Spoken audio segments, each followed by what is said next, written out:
This is no Alternative Shop I channel. We are here at Loftus Versfeld, Mamelodi Sundowns, not Cape Town City 1. My brother, how do you feel about game Yafanda?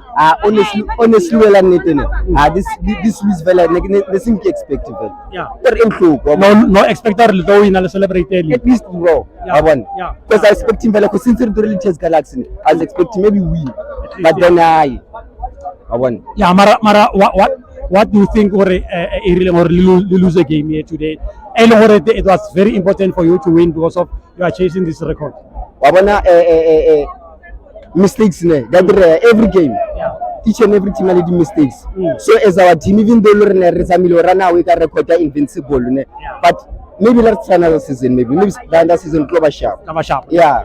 No, and then I'm sorry about that, but then at least you must celebrate your team who are like they've been invincible for the whole season, even though they lost the last game. But at least you celebrated the league today, and then also you are still in the final Nedbank Cup. Yeah, how do you feel about that game? Maybe your prediction and to think you're gonna win that game? Definitely. That one is a must-win game. Yeah. Since we lose this game, that one is a must-win game. Yeah. If we lose there, you can't lose two games in a row. Never. And I wanna keep my team busy. I got to go back. But if we lose a Bombela, get like a team naked. Yeah, it's also a camera.